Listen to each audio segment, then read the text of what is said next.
गेंदे के पौधे में दोबारा से ढेरों फूल और कलियां पाने के लिए 3 चीज़ों का ध्यान रखना है और 2 काम ऐसे हैं जिसे भूल के भी नहीं करना है।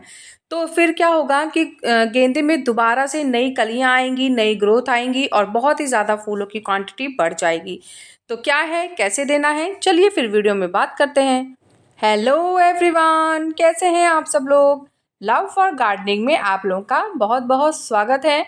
तो विंटर, वैसे ठंडी तो बहुत होती है विंटर में, लेकिन अगर आप देखेंगे ना गार्डनिंग के तौर पे तो बहुत ही खूबसूरत फूल आते हैं विंटर्स में। तो इसीलिए विंटर मुझे बहुत पसंद भी है, क्योंकि बहुत डिफरेंट डिफरेंट टाइप के और बहुत सारे कलर्स में इतने प्यारे प्यारे फूल होते हैं कि बगीचा एकदम फूलों से भरा रहता है, तो वो देखने में बहुत खूबसूरत लगता है। इन्हीं में से एक प्लांट है, क्या है वो, गेंदे का प्लांट, या फिर उसे मैरीगोल्ड भी बोला जाता है। तो क्या होता है ना कि अभी तो उसमें बहुत ज़्यादा फूल आ रहे थे और काफ़ी ज़्यादा क्वांटिटी में आ रहे थे। मैं आपको दिखाती हूँ, पुराना वीडियो दिखा रही हूँ मैं, जब मेरे इस वाले मैरीगोल्ड पे बहुत ज़्यादा फूल आए थे। तो देखिए मतलब मैंने क्या किया था ना, 2 कलर के जो मैरीगोल्ड थे वो एक ही पॉट में लगा दिए थे। ये 12 इंच का पॉट है, तो मुझे लगा कि 12 इंच के पॉट में 2 मैरीगोल्ड काफ़ी अच्छे लगेंगे और एक साथ जब 2 कलर के फूल खिलेंगे तो गुलदस्ते की तरह लगेगा। और आप सच में देखिए कितना खूबसूरत लग रहा है।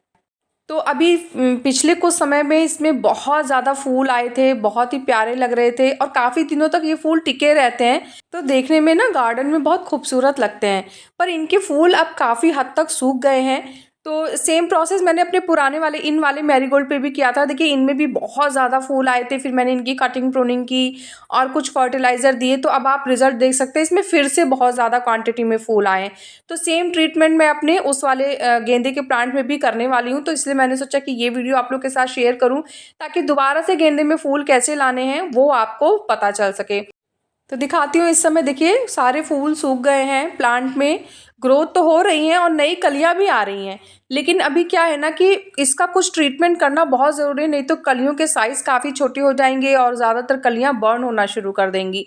तो इसके लिए क्या किया है मैंने, पहले तो जितने भी पत्ते सूख रहे थे या कुछ पत्ते कभी कभी ना इसके लाल भी हो जाते हैं, तो अगर ज़्यादा लाल पत्ते देख रहे हैं आप तो आप टेंशन मत लीजिए, धूप ज़्यादा पड़ रही है इस वजह से पत्ते लाल हो जाते हैं। तो ऐसा मतलब प्लांट को आप ऐसी धूप में ही रहने दीजिए, कोई फ़र्क नहीं पड़ता है उससे, बस आप समय समय पे उन पत्तों को रिमूव करते रहें। अभी क्या करना है कि सबसे पहले तो जितने सूखे पत्ते थे उन्हें काटना है और जो सूखे फूल हैं उन्हें काटना है। काटना कहाँ से है, चलिए मैं पहले ये बता देती हूँ आपको। तो ये जो आप नीचे वाली स्टेम देख रहे हैं, ये जहाँ से स्टार्ट हो रही है आपको वहीं से इसे कट कर देना है। इसको कट करने से फिर क्या होगा, इसमें मल्टीपल ब्रांचेस आएंगी और जितनी नई नई ब्रांचेस आएंगी उसमें नई नई कलियां भी आएंगी।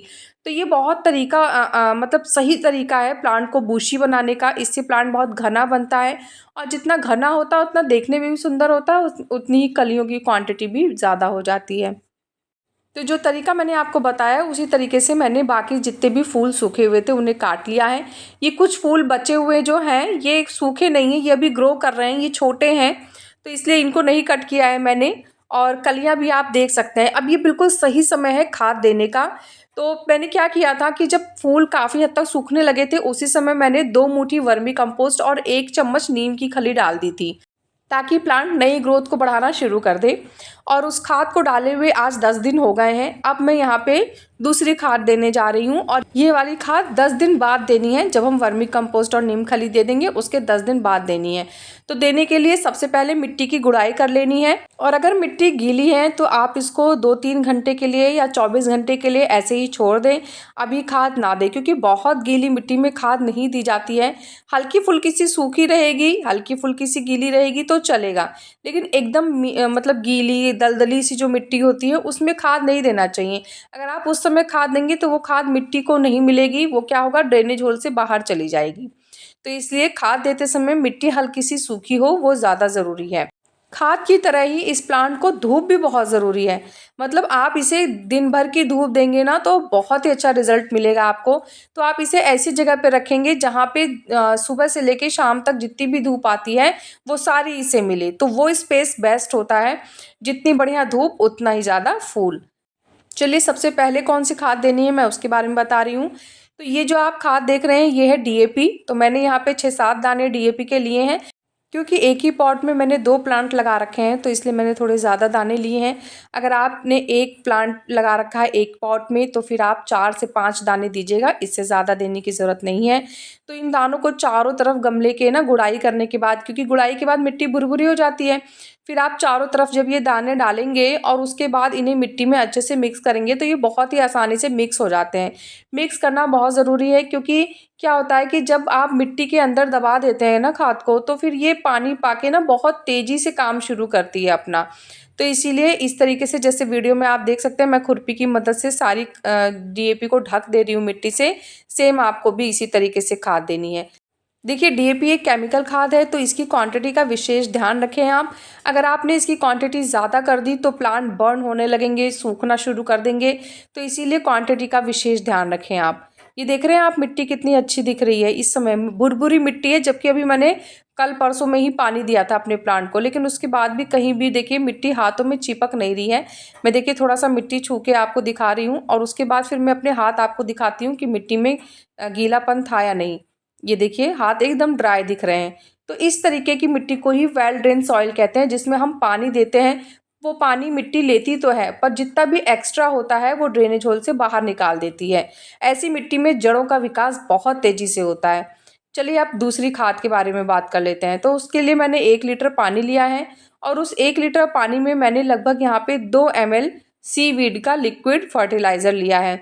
अगर आपके पास दाने में है तो आप दानों में भी दे सकते हैं। ये 2 तरीके से आता है, लिक्विड में भी आता है और दाने में भी आता है। जैसे छोटे-छोटे गोल-गोल सी बॉल्स होती हैं दानेदार, उनमें भी मिलता है ये, तो आप दोनों में से किसी का भी इस्तेमाल कर सकते हैं। इसके बाद फिर इसको भी अच्छे से मिक्स कर लेना है। ये बहुत ही अच्छी खाद होती है, 100% ऑर्गेनिक है, क्योंकि हमने डीएपी दी है, उसमें नाइट्रोजन भी मिलेगा और उसमें फास्फोरस भी मिलेगा, तो उससे प्लांट की ऑल ओवर ग्रोथ बहुत अच्छी होगी। साथ साथ में जब हम ये सीवीड देंगे तो इससे फूल बहुत अच्छे होंगे। और केमिकल खाद डालने से प्लांट की मिट्टी में जो नेगेटिव असर आते हैं, जब हम सीवीड डालते हैं तो वो मिट्टी को बहुत अच्छा बना देती है। मतलब कितनी भी ख़राब मिट्टी हो ना, अगर आप सीवीड डाल देते हैं तो उपजाऊ हो जाती है मिट्टी। तो इसीलिए मैंने ये भी डाल दिया है ताकि साथ साथ में मेरी मिट्टी की क्वालिटी ख़राब ना हो। तो अगर आप बैलेंस करके फ्लावरिंग प्लांट्स में थोड़ा थोड़ा कभी कभी केमिकल भी दे देते हैं ना, तो इससे रिजल्ट भी बहुत अच्छा मिलता है और मिट्टी भी डैमेज नहीं होती है। जितनी भी मिट्टी डैमेज होती है वो धीरे धीरे रिपेयर होना शुरू कर देती है। जैसे वर्मी कंपोस्ट डालने से भी मिट्टी बहुत अच्छी हो जाती है।